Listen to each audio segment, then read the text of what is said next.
I made my first feature film for $25,000. It toured festivals, got great press, sold to a distributor, came out on Hulu and digital platforms all over the world, and even made a profit. Using that experience as a template, here's how you can try it for yourself. Step 1, embrace the fact that you're gonna wear all the hats. It'll suck, but it'll also be kind of invigorating. And it'll be crucial hands-on experience that few filmmakers actually get to experience. Step 2, get $25,000, hey! I'll do another video on raising money because it can take a really long time and be very demoralizing, but if you can only get $5,000, that's still enough to get your movie shot. I got mine in the can for $4,900, and then I spent the rest on post, finishing, and delivery. Step 3, write a script you can shoot over a long weekend or a short week. Don't try to retrofit the indie darling that you already wrote. Write something new designed to be done quick and cheap. Think of it like a play, or think of it like a film competition with self-imposed limitations. Minimal locations, minimal characters, don't make weather a factor, time of day, and make it big on theme and dialogue. It's gonna be an art house film regardless, so you might as well make it arty and experimental. Swing big on some crazy ideas. If you fail, you'll fail small, but if you succeed, you'll actually make something kind of cool and buzzy that can maybe rise above the noise of all the other micro features out there. And keep the page count if you can at like 80 pages or less. Remember, to shoot a film over a weekend, you're gonna have to roughly do about a third of the script each day over 3 days, so make it easy on yourself. Next, set up an LLC through your state's small business website, and once you get your EIN, take that and your cash and set up a bank account. Try to do this at least 2 months ahead of time. Every film you make will get its own LLC, which will exist solely for the production and sale of this one specific film. I'll dig more into this in another video because making a film is literally starting a business and then managing that for years. Next, unions. If you want to hire SAG actors, you can actually do that under SAG's micro-budget agreement, which caps budgets at $20,000. Go to their website. But you should also consider going non-union if you have access to a decent non-union talent pool,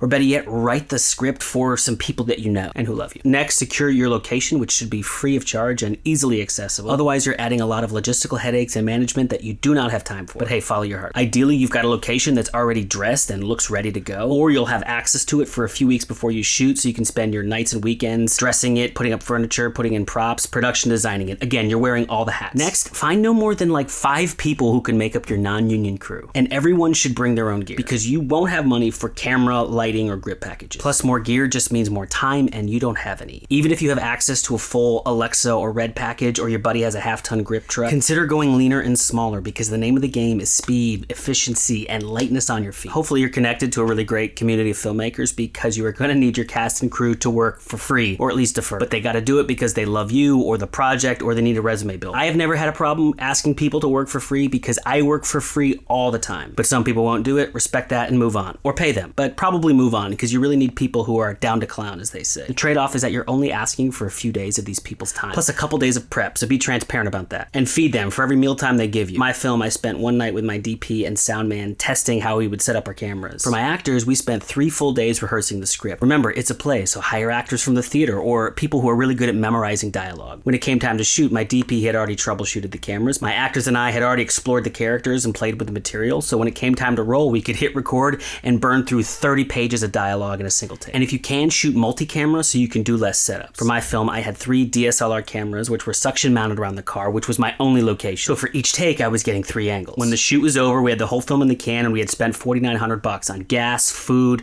an Airbnb to serve as base camp, a little bit for rentals on gear that we couldn't get ourselves. Yes, we did come back a few weeks later to shoot a night of pickups and reshoots for my ending, but I'm pretty sure that only cost me a few $100 because it was just assembling the same people over one evening, and they had already bought into the film and were invested in me, and I treated them well and didn't piss them off during shooting. A word about production insurance: you likely won't even utilize it. If you make something in 3 days with free locations, free actors, free gear, you're probably safe to forgo it, but only do so with caution, knowing that if anything does happen, it's on you. If you want a CYA, or if you're dealing with rented gear or locations that need certificates of insurance, go to Film Emporium or some insurance broker and get a quote. If you can afford it, get it, and do that as soon as you set up your LLC and bank account. Next, edit. I edited my first feature and my second. If that's not an option, then maybe find an editor who loves you and will do it really cheap or even deferred, because that remaining $20,000 will go fast. The primary expenditures at this point: sound mix, color grade, but maybe your DP can color your film for free. Or some awesome post-sound house wants to mix your film for free because they like you or they want the credit. And yes, you can trade in-kind services for equity as long as all of your investors agree to it. You'll be surprised at how many legit post-professionals and companies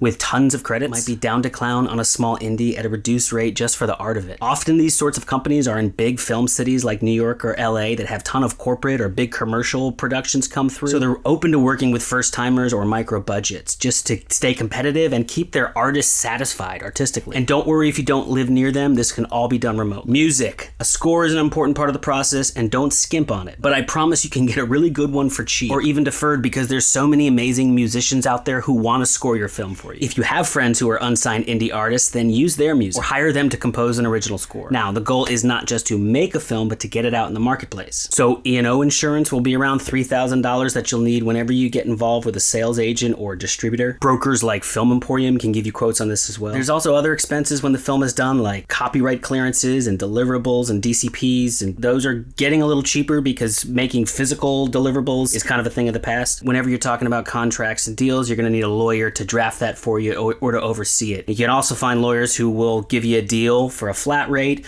or maybe do something in exchange for a credit, or who'll just do a reduced rate because they like you and believe in the project. But find an attorney with film and television experience, because they may even have some boilerplate documents ready to go that they're willing to send you. Okay, the film is done. Now take a few $100 and sponsor a party to show the cast and crew your film, buy them booze and food, and give them a nice main title credit, and they will love you forever. Now get the film in as many festivals as you can. Most of these will cost you money unless you're invited. This is a chance to see the movie with an audience, get some press and buzz, win some awards, meet other filmmakers. Now maybe if you've made a real gem of an indie and are just more talented than the rest of us, you might get into a really top tier festival. But for most of us, you're going to settle for a second, third, or fourth tier festival and a bottom of the barrel distributor. But that's still a win for your micro feature, so don't get depressed when you don't get into Sundance or sell to A24. Now, the festival and sales side of the business is a whole evolving thing that I'll cover in other videos. But in order for you to have the best shot at a festival, try to get a sales company to rep the film before you start submitting. Ideally, they are the ones lobbying to the festivals to program your film to find a premiere. Sales agents come in all shapes and sizes, and I promise there are some who are willing to take a look at your film and hopefully rep it. That said, I handled festivals myself for my first film and got a sales agent after my premiere. And that sales agent was fairly bottom of the barrel. But they got me 3 offers for distribution, one of which I signed, which had no upfront sale, no advance, no MG, and they did almost nothing in terms of marketing. But this distributor has been dutifully exploiting my $25,000 feature for the last 5 years. On Hulu, Tubi, Amazon, iTunes, foreign streaming sites you've never heard of. They send me checks every quarter to my film's LLC, and I've been able to pay my cast and crew all their deferment rates, send money to my investors, and the film is profitable. On top of that, I genuinely love the movie I created, and that's important. It's okay if you made a film that you don't love, but you still learned valuable things that you couldn't have learned otherwise. But it's better if you also like your film. And that's why I said take some creative swings and make it about something that matters. Show your voice. You've got something to say, so say it boldly. And maybe you'll get it in the can for $5,000, and maybe get it distributed, and maybe make your money back and then make another one. Because what's better than making your first feature film?